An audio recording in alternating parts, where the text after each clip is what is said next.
안녕하십니까, 이진권TV입니다. 논평 시작하겠습니다.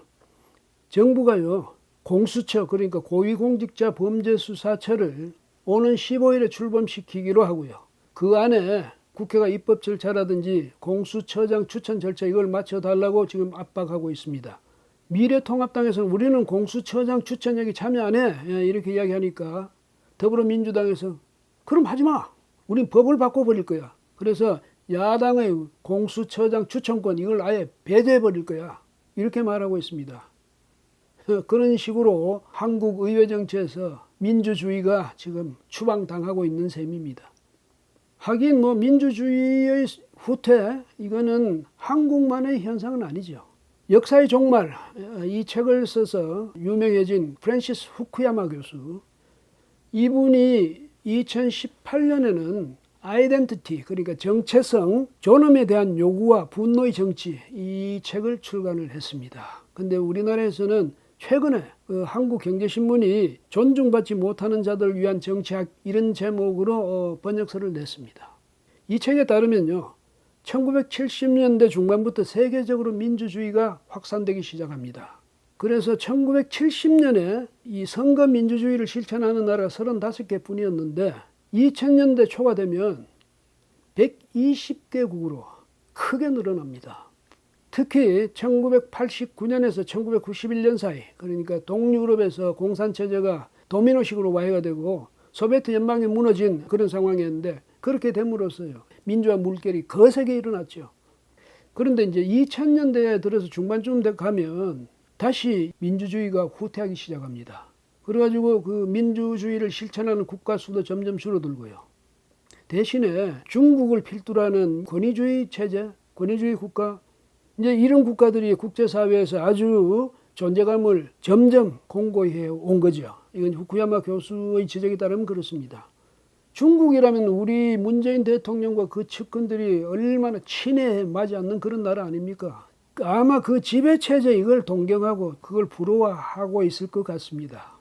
중국도 한동안은 민주주의에 대해서 굉장히 관심이 많은 척 했죠. 그래가지고 주석의 그 임기를 5년으로 해가지고 한 번에 한해서 연임할 수 있다. 그러니까 모두 합해서 10년을 넘길 수 없다. 이런 이제 법도 만들고 했죠. 그래가지고 말이죠, 장쩌민, 후진타오 다 10년씩 하고 물러가지 않았습니까? 그 다음 이제 시진핑이가 들어섰는데 이 사람 아주 욕심이 많아서 그 법을 없애버렸어요. 연임 금지 조항을. 그러니까 종신 주석을 하겠다는 거죠. 민주주의라는 것은요, 이처럼 아주 취약하기 이를 데 없습니다. 집권자가 정말로 마음만 먹으면 그런 거 예사로 쉽게 무너뜨려 버리는 거죠. 문 정권요, 그간에 아마도 중국식의 그 통치 구조 굉장히 부러워했을 텐데 이제 그 여건이 만들어졌어요. 민주당이 뭐 압도적인 제1정당이 되어 있지 않습니까? 그래서 어떻게 됐냐? 정부에서요, 제3차 추경 35조 원 추경안 좀 통과시켜 주세요 이래가지고 국회에 보냈더니, 아니 그거 가지고 부족해서 돼? 민주당이 거기에서 3조 원을 더 보태가지고 곧 이제 본회의에서 통과시킬 거랍니다. 원구성도 이미 뭐 마음대로 다 하지 않았습니까? 18개 상임위원회가 있거든요, 국회 안에. 그런데 17개 상임위원회 위원장을 독식했습니다. 여야가 나누어 갖는 관행을 아주 무시해버린 거죠. 한계가 남은 게 뭐냐면 정보위원장 자리인데, 이거 무슨 욕심이 없어서 그냥 놔둔 게 아니라 법적 요건이 갖춰지지 않아서 그냥 지금 보류해 둔 상태입니다. 이제 절대 왕정식의 통치 지금부터 이제 본격화되는 거죠. 뭐 우리는 상권 분립의 이 권력 구조를 표방하고 있습니다만은 이미 입법부, 사법부 모두가 행정부에 통섭되어 있습니다. 이미. 이렇게 되니까 벌써부터 말이죠, 내 편으로서 죄가 있는 사람 전부 내 앞으로 와, 내가 죄를 사해 줄 것이야. 아니, 애초부터 죄가 없었던 걸로 해줄 거야. 내 편이 아닌 적편, 꼼짝 마. 죄가 없어도 내가 죄를 만들어서 징벌할 거야. 말 한마디라도 잘못하면 감옥행, 각오해. 지금 이런 분위기 아닙니까? 공수처와 닮은 기관이 중국의 감찰위원회죠. 아주 무서운 그런 기관입니다. 그런데 그 기관은요, 헌법에 근거를 두고 있습니다. 그리고 조사는 할 수 있지만은 기소권은 없습니다. 그런데 우리 공수처는요, 헌법이고 뭐 법률이고 어디에도 근거가 없습니다. 공수처 설치법 그 자체가 근거예요. 예? 굉장한 나라죠. 마음대로 하는 거예요. 입법이고 뭐고. 법을 필요하면 그냥 그 자리에서 만드는 겁니다. 다른 헌법적 근거가 있거나 없거나 말이죠. 무소불위의 그런 권력기관을 만드는 거죠. 세계에서도 아마 유례가 없을 겁니다. 게다가요, 이 공수처 설치법 여기에 보면요, 공수처는 판검사에 관해서는 기소권까지 갔습니다. 물론 대통령 이하 고위공직자들에 대해서 조사권을 갖지만은 특히 판검사에 대해서는 기소권까지 갔거든요. 엄청나게 강력한 그런 권한을 행사하게 되는 거죠. 문 대통령 자신은 말이죠, 대통령 주변을 감시하는 그런 기관인데 왜 야당이 이것을 반대하는지 의아하다, 이렇게 말했습니다. 이게 그야말로 우픈 개그죠. 정말로 말이죠, 문 대통령이 양심이 있는 사람이라면 적어도 자기 한 말에 대해서는 이것만은 지켜야죠. 그러니까 공수처가 출범하면 제1호 수사 대상이 바로 자신이 되어야 됩니다. 그래야 그 사람의 진정성을 우리가 믿을 수 있죠. 조사할 게 뭐가 있느냐고 따질 겁니까? 많죠.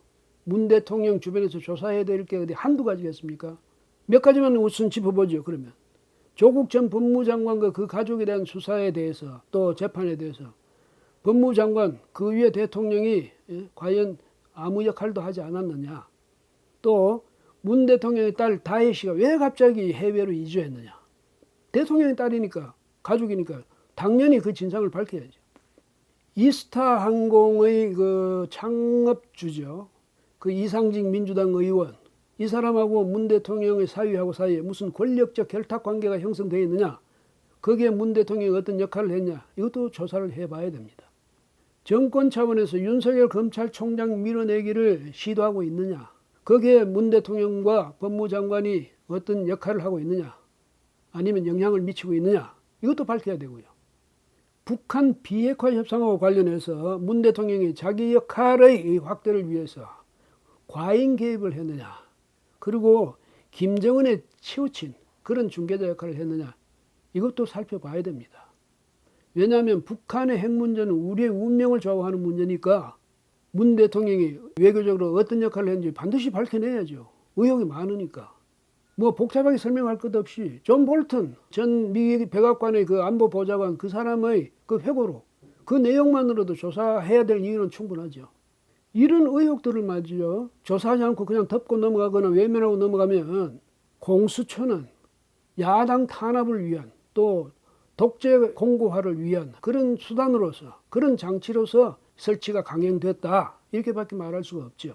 공수처 설치가 정말로 순수하게 권력형 비리, 이것을 사전에 감시하고 감독하고 또 막고 처벌하기 위해서 이걸 만들었다고 말하려면 이런 국민적 의혹부터 수사를 철저히 해야 됩니다. 문 대통령하고 그 측근, 그러니까 문 정권의 실세들, 시간은 멈추는 법이 없다, 이걸 유념하기 바랍니다. 시간은 절대로 멈춰주지 않습니다. 지금도 말이죠, 그들의 시간은 계속 가고 있습니다. 명심하십시오. 오늘은 여기까지 하겠습니다. 고맙습니다.